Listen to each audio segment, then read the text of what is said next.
My name is Isabella. I am 28 years old, and 3 months ago I discovered that everything I believed about family loyalty was a carefully orchestrated lie. The moment my father handed over our multi-million-dollar construction empire to my younger brother, while dismissing me as just labor, I realized that blood means nothing when greed takes over. What happened next turned our entire family upside down and proved that sometimes the quietest revenge cuts the deepest. But this story starts much earlier than that devastating boardroom meeting. Before we dive into how I dismantled everything they thought they knew, tell me where you are watching from. Hit that like button if you have ever felt underestimated by your own family, and subscribe, because this family revenge story has twists that will leave you questioning everything you thought you knew about justice. Trust me, you will want to see how this plays out until the very end. Growing up as the eldest child in the Morrison family meant one thing: expectations. While my brother Marcus got to play Little League and attend summer camps, I spent my afternoons at construction sites learning the business from the ground up. Dad always said I had a natural eye for detail, and that the company would need someone who understood every aspect of the operation. I believed him completely. Our family business, Morrison Construction, started as a small residential contractor when Dad was in his 20s. By the time I graduated college with my degree in civil engineering, we had grown into one of the largest commercial construction firms in the state. I had worked summers, doing everything from filing permits to operating machinery, and I genuinely loved every minute of it. The smell of fresh concrete, the satisfaction of watching a building rise from nothing, the complex coordination required to manage dozens of subcontractors. It all felt like home to me. Marcus, on the other hand, showed absolutely no interest in construction until he turned 25 and suddenly realized that inheriting a company might be easier than building his own career. He had spent his early 20s bouncing between different jobs, trying his hand at everything from personal training to cryptocurrency trading. None of it stuck. When he finally approached Dad about joining the business, I was actually excited. I thought having family working together would make everything stronger. The first red flag should have been how quickly Marcus was promoted. Within 6 months of joining the company, he went from learning basic project management to being named Director of Business Development. I had been working there for 6 years at that point, and had only recently been promoted to Senior Project Manager.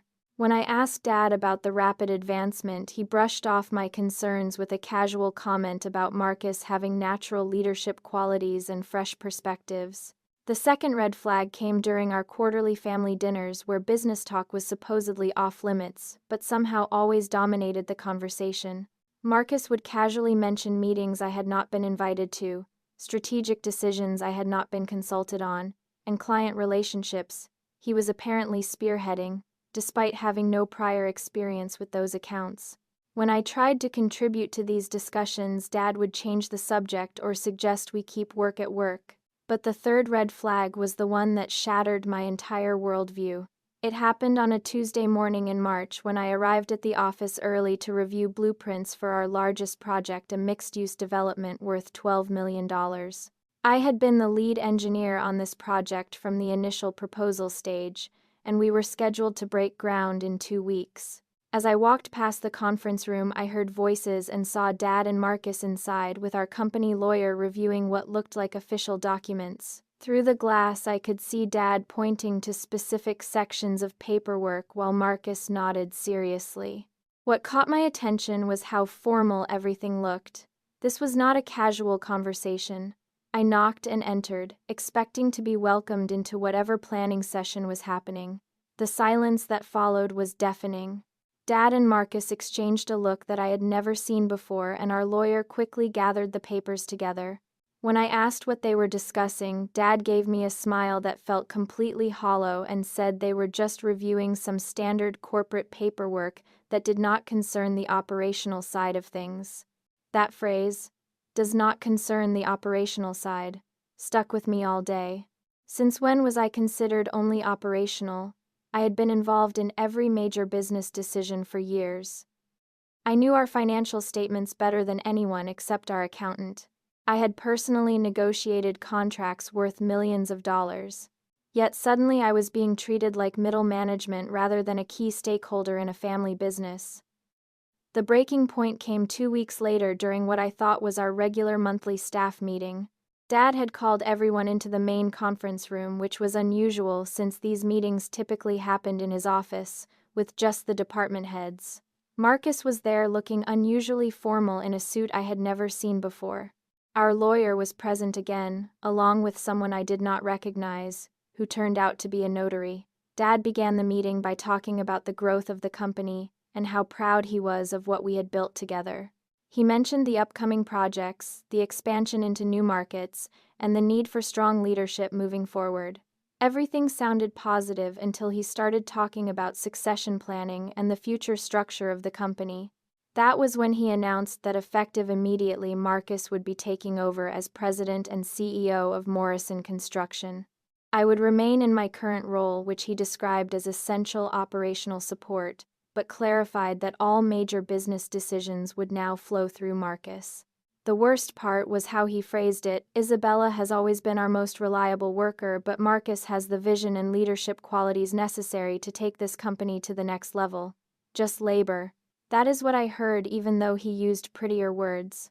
After 15 years of working nights and weekends, of learning every aspect of the business, of sacrificing personal relationships to build something I thought would be ours together, I had been reduced to reliable worker, while my brother, who had been with the company for less than 2 years, was handed everything. The meeting continued with discussions about new reporting structures and revised responsibilities, but I barely heard any of it. I was too busy processing the fact that my own father had been planning this transition without involving me in any part of the decision. When I finally found my voice to ask why this change was happening so suddenly, Dad gave me an answer that I will never forget. Sometimes you have to make difficult decisions for the good of the business, and emotion cannot be part of that equation. Emotion. As if my years of dedication and expertise were nothing more than sentimental attachment. As if wanting to be treated as an equal partner in a family business was somehow inappropriate. As if my contributions could be dismissed because I had the audacity to feel hurt by being blindsided. After the meeting ended and everyone filed out, I sat alone in the conference room for almost an hour, staring at the architectural drawings on the walls. Drawings I had created, projects I had managed, buildings that existed because of my work. For the first time in my adult life, I felt completely invisible in my own family. That night I made a decision that would change everything. I was not going to fight this transition, or argue my case, or beg for reconsideration. Instead, I was going to do something much more powerful. I was going to disappear quietly and let them discover exactly how much just labor actually contributed to their success. The first thing I did was stop talking. Not dramatic silence or obvious pouting, but rather a strategic withdrawal from all the informal conversations and casual consultations that had been such a huge part of how our company actually functioned. When Marcus or Dad asked for my input on projects, I provided exactly what was requested and nothing more. No additional insights, no proactive suggestions, no warnings about potential problems I could see coming. It was fascinating to watch how quickly things started to shift. For years, I had been the person everyone came to with questions because I had institutional knowledge that went back to my teenage summers. I knew which subcontractors were reliable and which ones cut corners. I understood the quirks of our regular clients and what they really meant when they said things like, "Make it impressive" or "Keep it practical." I had relationships with inspectors, suppliers, and city planning officials that had been built over more than a decade. But now when people approached me with those informal questions, I politely directed them to Marcus. "You should probably check with the new CEO about that," became my standard response. I watched confusion spread through our workforce as longtime employees realized that their go-to problem solver was suddenly unavailable. The second thing I did was document everything. Every process I had developed, every shortcut I had discovered, every relationship I had cultivated, all of it went into detailed written reports that I submitted to Marcus with careful professionalism. I made sure to copy Dad on everything, so there could be no accusations later that I had withheld important information. What they did not realize was that these reports were written in a way that captured the what but not the why. I documented procedures without explaining the reasoning behind them. I listed contact information without describing the personal relationships that made those contacts valuable. I outlined systems without revealing the informal networks that made everything actually work. For example, our relationship with Westside Materials had always been managed through my personal connection with their operations manager Janet, whom I had known since college. The official contract terms were standard, but Janet regularly gave us priority scheduling and better pricing because she trusted my word on project timelines.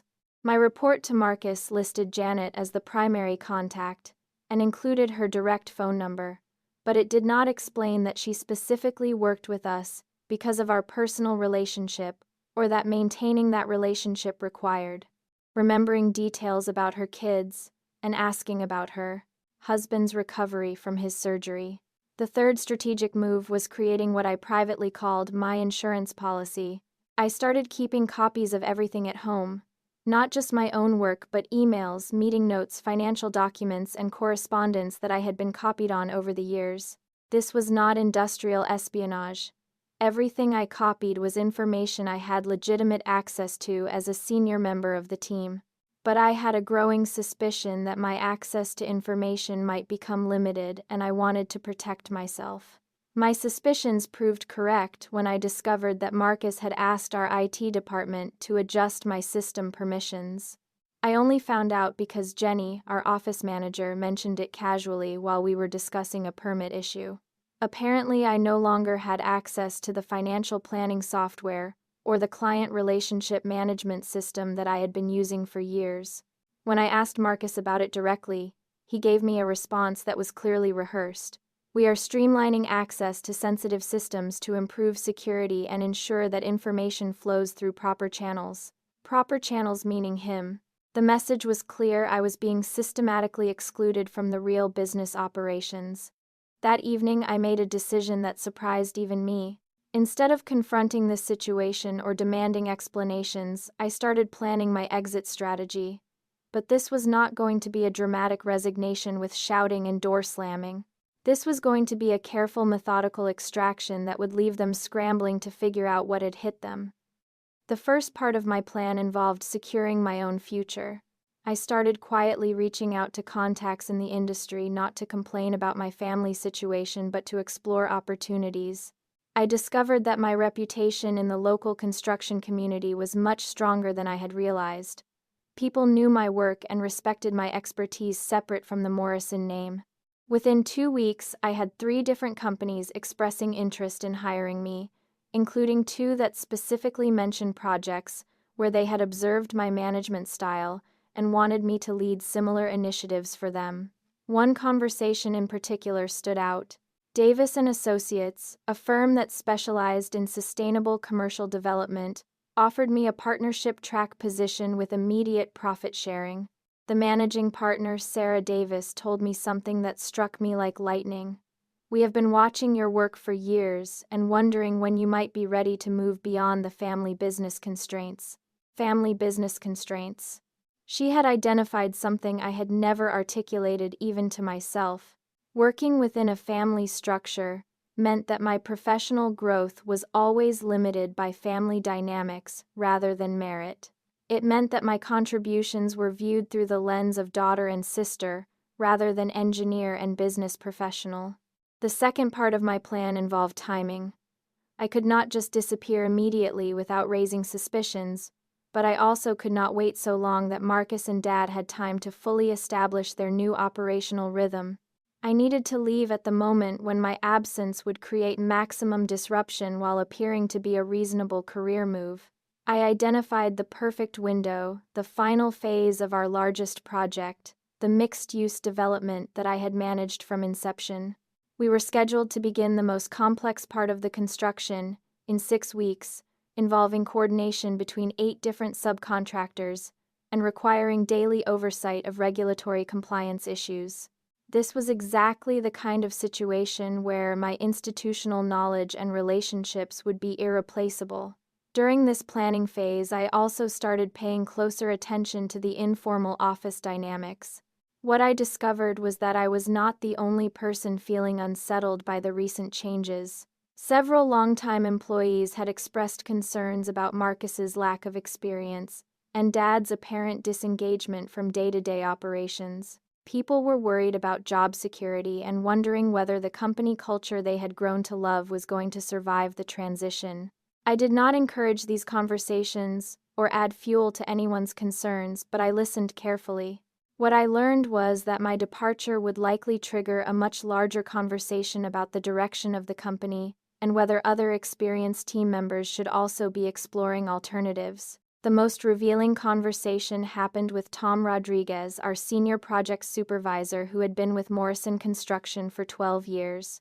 He pulled me aside after a particularly frustrating meeting where Marcus had overruled one of his scheduling recommendations without understanding the technical implications. "Isabella," he said, "I know this is a family business and not my place to comment, but I want you to know that a lot of us are concerned about where things are headed. Your brother seems like a nice enough guy, but he does not have the background to be making the decisions he is making. We all respect your dad, but this feels like he is setting the company up for problems." I thanked Tom for sharing his concerns and assured him that I understood the situation was challenging for everyone. What I did not tell him was that his observation had just confirmed the final piece of my strategy. When I left, I would not be abandoning a stable situation. I would be escaping from what was likely to become a disaster. The turning point came during what should have been a routine client meeting, but instead became a masterclass in how quickly things could fall apart when experience gets replaced by enthusiasm. Marcus had scheduled a presentation for Hartwell Development, one of our most important clients, to discuss the timeline and budget for their upcoming office complex project. This was a relationship I had cultivated for 3 years, starting with a small renovation project that had grown into a multi-million-dollar partnership. I knew Richard Hartwell well enough to understand his communication style and business priorities. He was detail-oriented, conservative with budgets, and absolutely hated surprises.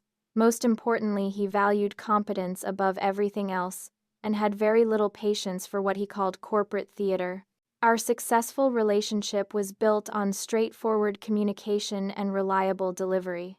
Marcus had insisted on leading this meeting despite my offer to handle it, explaining that it was important for clients to start building relationships with the new leadership. I could not argue with the logic, so I prepared detailed briefing materials and offered to attend as support. What I did not expect was to watch a carefully maintained professional relationship implode in real time. The meeting started badly when Marcus arrived 15 minutes late due to what he described as traffic issues, though I suspected he had simply miscalculated travel time. Richard Hartwell was already seated in our conference room, checking his watch with the kind of expression that suggested his patience was wearing thin. In the construction business, being late to a client meeting signals disorganization and disrespect. 2 things that can kill a project before it starts.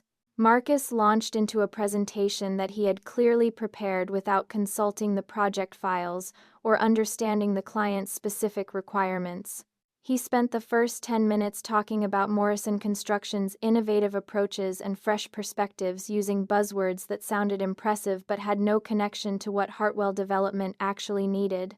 I watched Richard's expression shift from polite attention to barely concealed irritation as Marcus described construction techniques that were completely inappropriate for this type of project and suggested timeline adjustments that would conflict with the client's occupancy requirements. When Marcus proudly announced that we could think outside the box to reduce costs by 15%, I knew we were in serious trouble. Richard finally interrupted. "Excuse me, but I think there might be some confusion here. The project specifications we agreed on are very specific and they were developed in consultation with Isabella over several months. Are you suggesting that we need to revisit the fundamental approach we have already approved?" This was Marcus's opportunity to acknowledge the existing plan and demonstrate that he understood the project history. Instead, he made a comment that still makes me cringe. "Well, I think what happened in the past was more of a preliminary discussion. Now that I am overseeing strategic client relationships, we can look at more efficient solutions."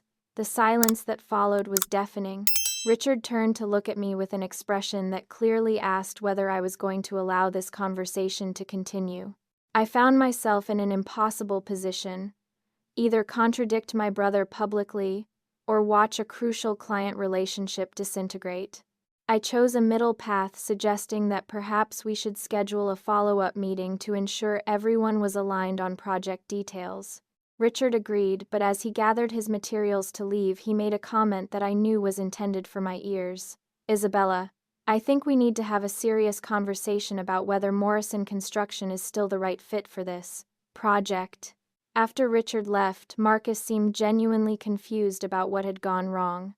He asked me whether I thought the client was always that difficult, and suggested that maybe Hartwell Development was not the kind of forward-thinking company that would appreciate our new direction.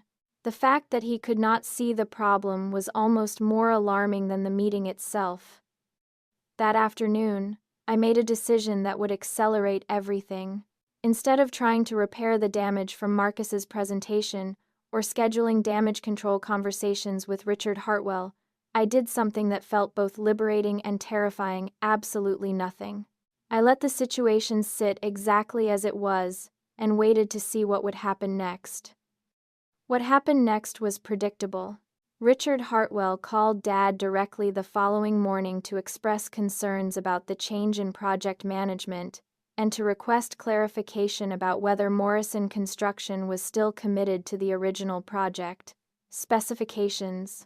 Dad, who had not attended the client meeting and apparently had not been briefed on what had occurred, was caught completely off guard.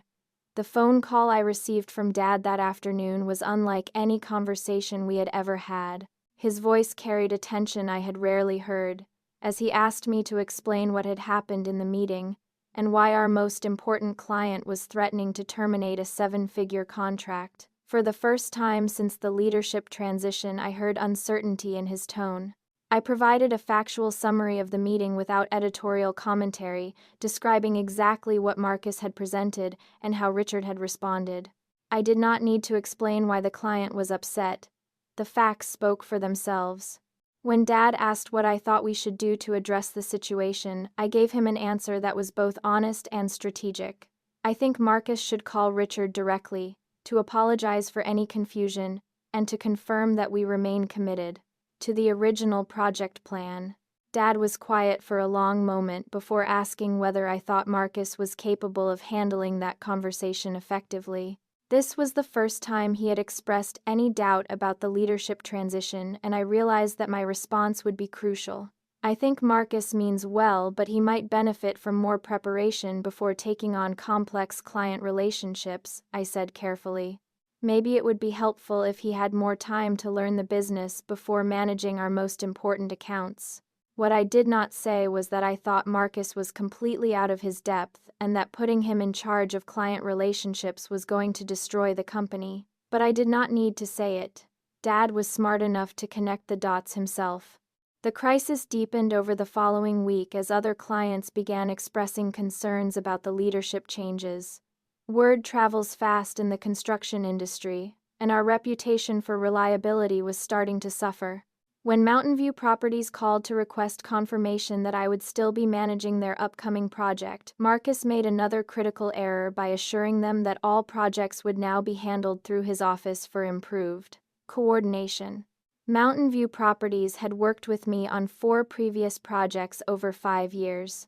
Their confidence was based on personal relationships and proven results, not corporate structures. When they learned that their trusted contact was being replaced by someone they had never worked with, they requested a meeting to reassess their construction partnerships. Meanwhile, our internal operations were beginning to show strain. The institutional knowledge I had been providing informally was not being replaced by any systematic training or documentation. Small problems that I would have caught and resolved quickly were snowballing into larger issues that required more time and resources to address. Tom Rodriguez came to me privately with a list of concerns about project coordination and resource allocation. Other team members were asking questions about procedures and protocols that Marcus did not yet understand. The workforce was becoming increasingly frustrated with having to explain basic operational concepts to their new CEO, while watching experienced leadership become less accessible. But the most significant development was completely unexpected. I received a call from Jennifer Walsh, a senior project manager at Davis & Associates, asking whether I might be interested in discussing a partnership opportunity that had just become available. Apparently, they had learned about the changes at Morrison Construction through industry contacts and wanted to know if I might be open to considering alternatives. The conversation with Jennifer was eye-opening. She described a business model where senior professionals were treated as true partners with profit-sharing decision-making authority and opportunities for equity ownership. Most importantly, she explained that Davis & Associates specifically sought out professionals who had been undervalued by their current employers and helped them build careers that matched their actual contributions.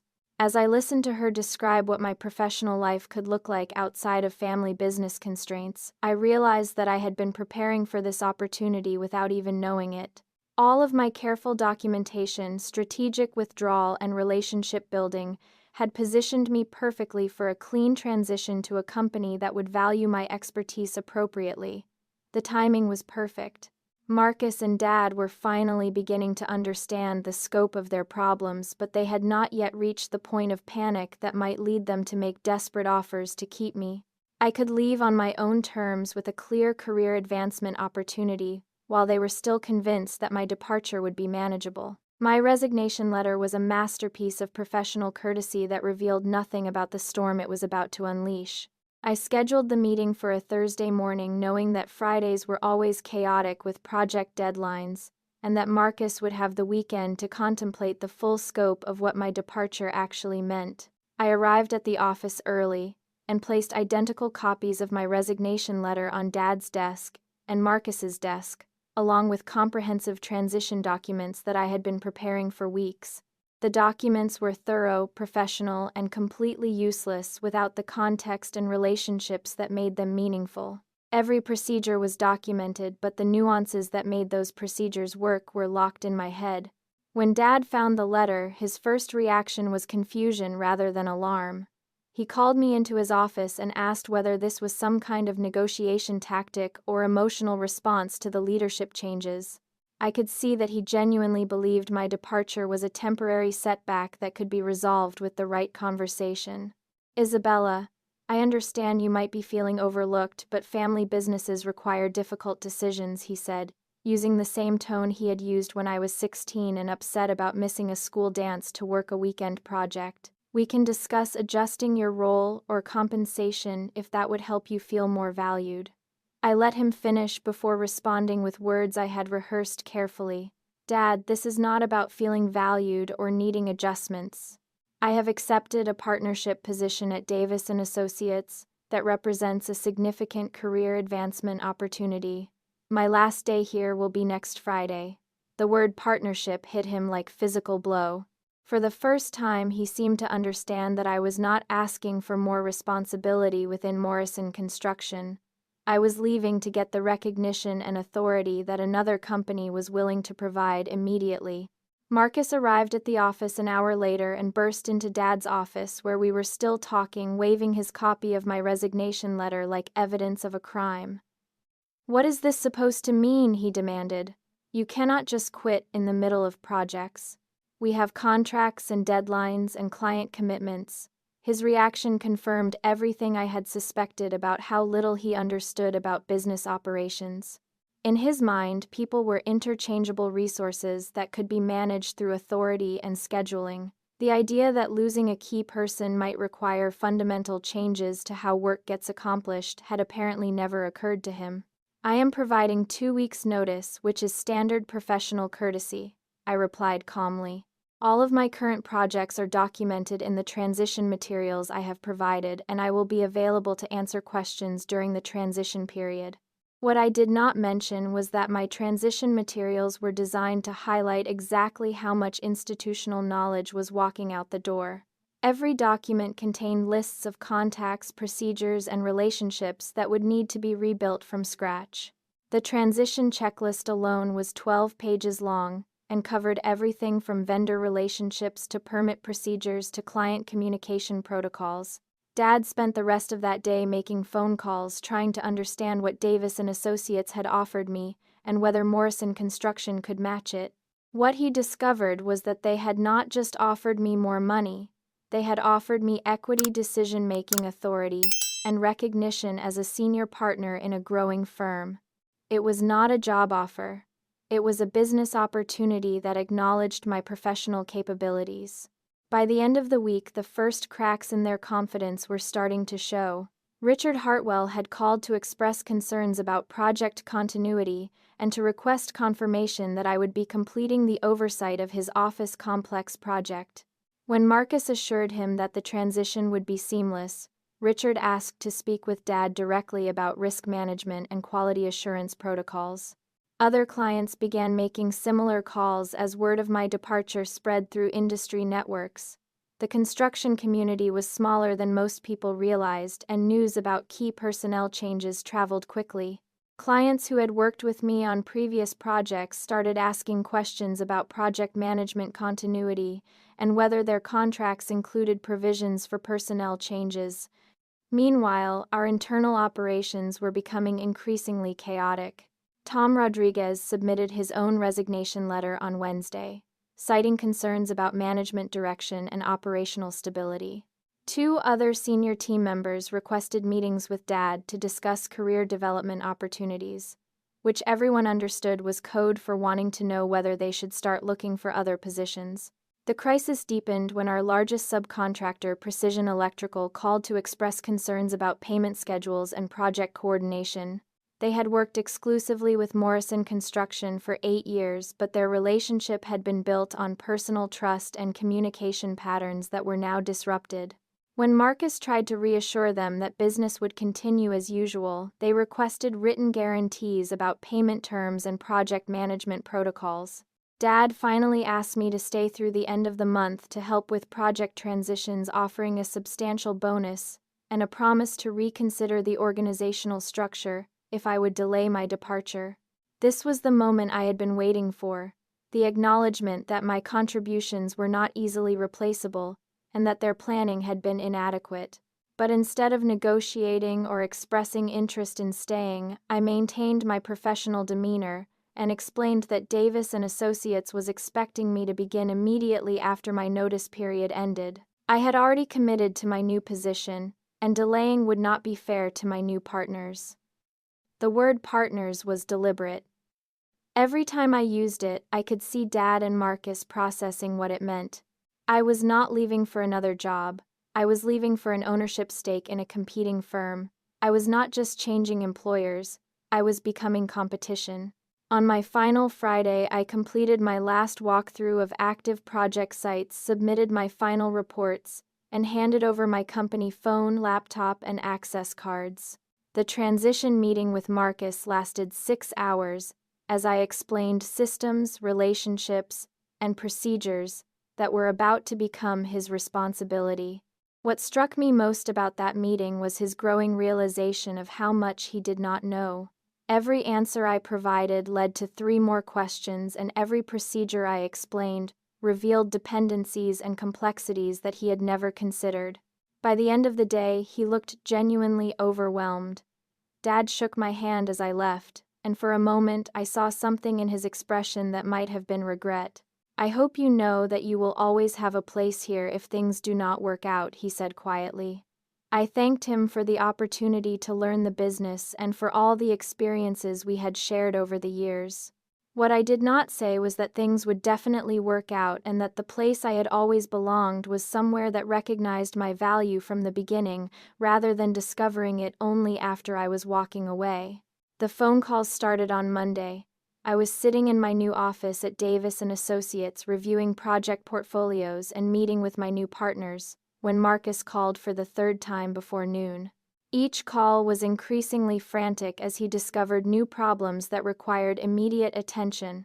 The first crisis involved permit renewals for the Hartwell project. The city planning office had specific requirements and procedures that I had navigated successfully for years, but Marcus had never been involved in the permit process. When he called the planning office using the contact information from my transition documents, he discovered that the relationships I had built were not transferable. The planning supervisor was polite but formal, explaining that new applications would need to go through standard review processes rather than the expedited handling that had been based on my personal track record with their department. The second crisis was even more revealing. Westside Materials had called to confirm scheduling for a major concrete delivery, but when Marcus spoke with their operations manager, the conversation did not go as expected. Without the personal relationship I had maintained with Janet, Marcus was treated like any new customer, which meant standard pricing, standard scheduling, and no flexibility for last-minute changes. The cost difference alone was going to impact project budgets by thousands of dollars. But the most serious problem emerged when Richard Hartwell requested an emergency meeting to discuss significant concerns about project management continuity. Marcus had assumed that client relationships were primarily contractual, and that personal connections were just pleasant extras.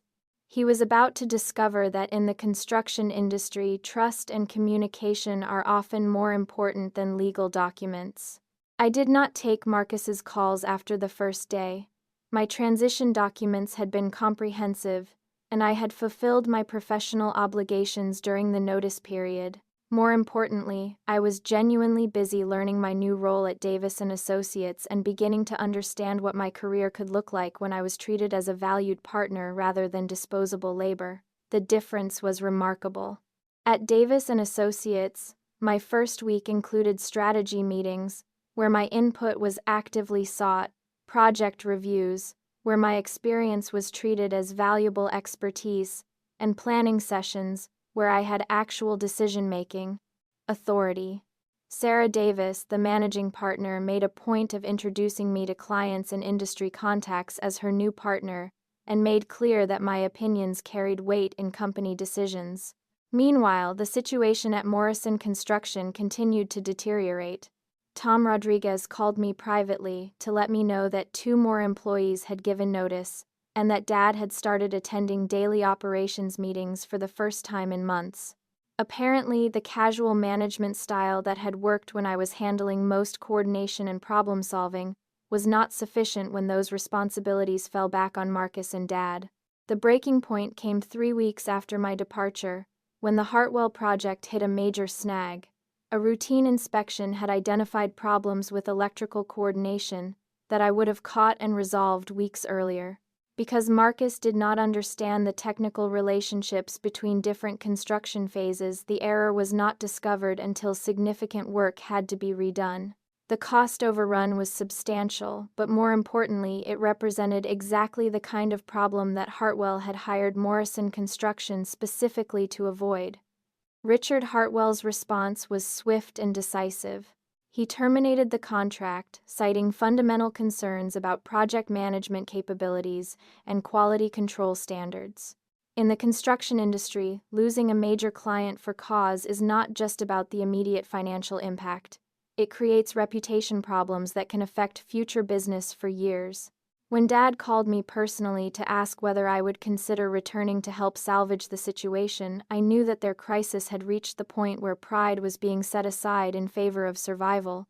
His voice carried a tone I had never heard before, not just frustration or disappointment, but genuine worry about the future of the company. "Isabella, I know we did not handle the transition well," he said carefully. "Marcus is learning, but it is taking longer than we anticipated. Would you consider coming back at least temporarily to help stabilize things? We could discuss a partnership structure that recognizes your contributions appropriately." It was tempting to point out that a partnership structure was exactly what I had deserved from the beginning and that their current crisis was entirely self-created. Instead, I thanked him for the offer and explained that I had already committed to significant projects at Davis and Associates that required my full attention. I also mentioned that the partnership I had already established was built on mutual respect and shared decision-making, which was exactly what I had always wanted in my professional life. The conversation ended cordially, but I could tell that Dad was finally understanding the full scope of what they had lost. This was not just about replacing a good employee. It was about rebuilding institutional knowledge, re-establishing client relationships, and regaining credibility in a competitive industry. Over the following weeks, industry contacts kept me informed about Morrison Construction's ongoing struggles. 3 more employees had left, including their longtime office manager who had found a position at a competing firm. Several clients had requested meetings to reassess their construction partnerships, which was industry code for exploring other options. Most significantly, they had lost 2 major contract bids when their proposals failed to meet technical specifications that I would have caught during the review process. Marcus called one final time 6 weeks after my departure to ask whether I would be willing to consult on specific technical issues for an hourly rate. The request revealed how desperate the situation had become. They were willing to pay external consultant fees to access the same expertise that they had previously taken for granted as part of my regular salary. I declined the consulting opportunity, explaining that it would create a conflict of interest with my current position. What I did not mention was that Davis and Associates had just awarded me a substantial bonus for successfully completing my first major project, and that we were already discussing expanding my ownership stake based on the client, relationships, and industry expertise I had brought to the firm. The final update came from Tom Rodriguez, who had taken a position with another local construction company. Morrison Construction had been forced to lay off additional staff due to reduced project volume, and Dad had resumed active management of day-to-day operations out of necessity rather than choice. Marcus remained as CEO in title, but industry observers were questioning whether the company would survive the leadership transition intact. As I reflected on everything that had happened, I realized that my carefully planned departure had accomplished something more significant than simple revenge.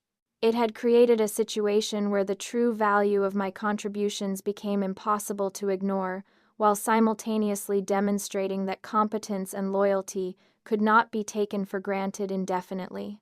The construction industry was small enough that everyone now understood exactly what had transpired at Morrison Construction. My reputation had been enhanced by the professional way I had handled a difficult situation, while their reputation had suffered because they had failed to retain and properly value experienced leadership. Sometimes the most powerful statement you can make is simply walking away with dignity and letting results speak for themselves. 6 months after leaving Morrison Construction, I was sitting in my office at Davis and Associates reviewing the quarterly partnership reports when my assistant knocked to let me know that my father was in the lobby requesting a meeting. I had not spoken to Dad since declining his consulting offer, and his unannounced visit suggested that something significant had happened. When he entered my office, I was struck by how much older he looked. The confident business owner who had dismissed my contributions as just labor had been replaced by someone who appeared genuinely humbled by recent experiences. He spent a few moments looking around my office, taking in the awards project, photos, and partnership certificates that decorated the walls. "You have built something impressive here," he said finally, his voice carrying a tone I had never heard before, something that sounded like genuine respect mixed with regret. I thanked him and offered coffee, maintaining the professional courtesy that had characterized all our interactions since my departure. When he declined refreshments and asked whether we could speak privately, I knew this conversation was going to be different from our previous calls. "Isabella, I came here to apologize," he began, choosing his words carefully. "Not just for how we handled your departure, but for how we treated your contributions over the years. I realized too late that we took your expertise for granted and failed to recognize that you were the foundation that everything else was built on. What followed was the most honest conversation we had ever had about family business dynamics and the assumptions that had shaped his decisions. He explained that he had grown up believing that family loyalty meant accepting whatever role was assigned, rather than demanding recognition based on merit. In his mind, giving Marcus leadership of the company was about ensuring family legacy, not about dismissing my capabilities. But the past 6 months had forced him to confront the difference between family loyalty and business competence. Morrison Construction had struggled not just because they lost an experienced employee, but because they had lost the person who understood how all the pieces fit together. Marcus was intelligent and motivated, but learning business operations under crisis conditions had proven overwhelming. We lost the Hartwell contract, Dad continued, and the Mountain View Properties project, and 3 other significant clients have chosen not to renew their relationships with us. Marcus is working harder than anyone could ask, but the relationships and knowledge you built over 15 years cannot be replaced quickly. I listened without commenting, recognizing that this was not a conversation where my input was needed. Dad seemed to need to say these things as much for himself as for me, processing what had happened and acknowledging mistakes that could not be undone. The hardest part, he said, is realizing that I taught you everything about the business except how to demand the respect you deserved. You never complained about being overlooked or insisted on getting credit for your contributions. You just worked harder and assumed that good work would eventually be recognized appropriately. This observation was particularly painful because it was completely accurate.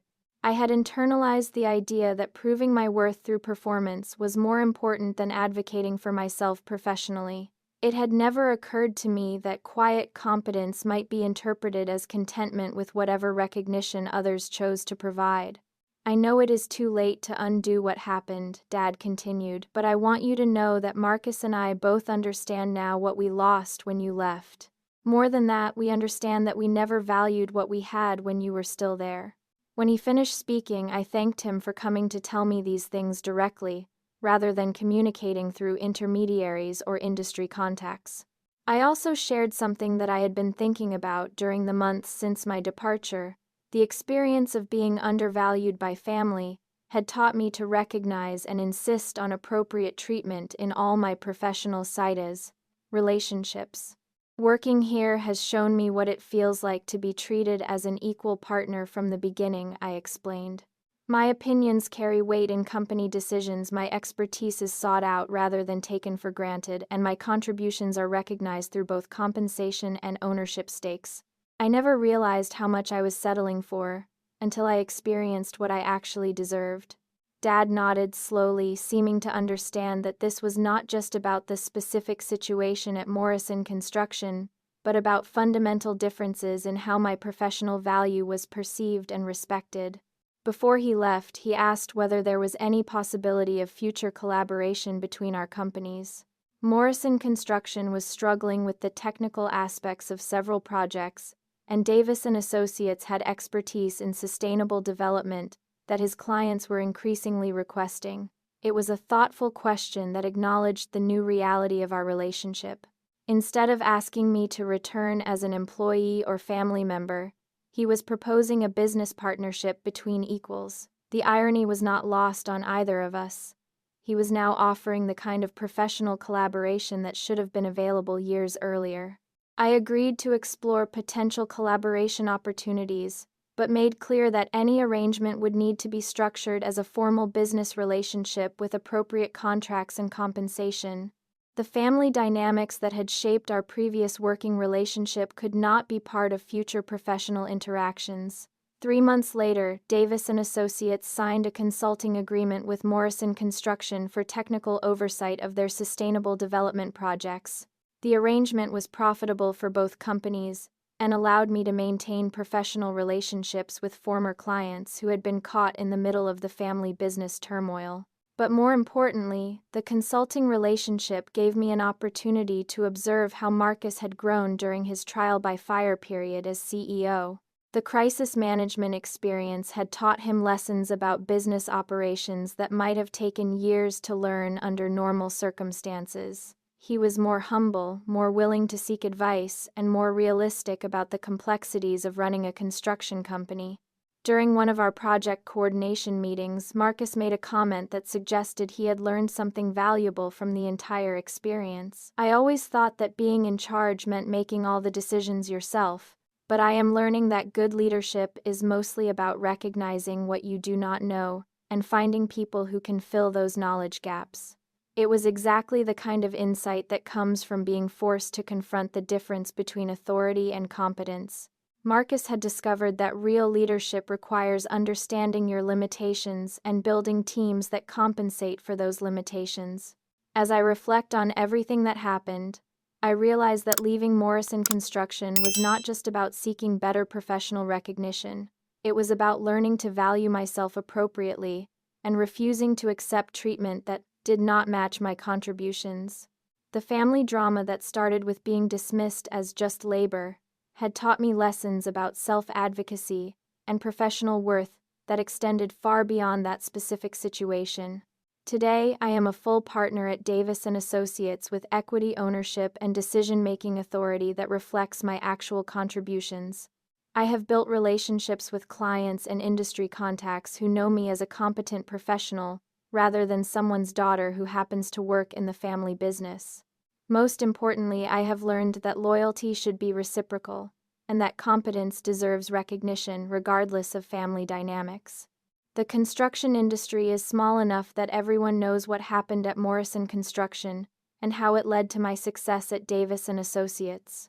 Instead of being remembered as the family member who caused problems by leaving, I am known as the professional who refused to settle for being undervalued and built something better elsewhere. Sometimes the most powerful revenge is not dramatic confrontation or public humiliation, but simply walking away with dignity and succeeding somewhere else. When people see you thriving in an environment that recognizes your worth, it becomes impossible for anyone to pretend that your previous treatment was appropriate or justified. Have you ever been in a situation where family loyalty conflicted with professional recognition, or where you had to choose between staying somewhere comfortable and leaving to find the respect you deserved? Let me know in the comments, because I would love to hear about your experiences with workplace dynamics and family business challenges. If this story resonated with you, please hit that like button and subscribe for more real-life stories about standing up for yourself and finding success after difficult family situations. Share this video with anyone who might need to hear that sometimes walking away is the strongest thing you can do. Thank you for listening to my story, and I hope it encourages you to never settle for being treated as less than you are worth. Remember that true family supports your growth and success, and anyone who asks you to accept less than you deserve is not acting in your best interests, regardless of blood relationships. Life has taught me that respect cannot be demanded, but it can be earned by refusing to accept anything less. Sometimes the people who claim to know you best are actually the ones who understand your value least, and real recognition comes from those who see your potential without needing family connections to appreciate your worth.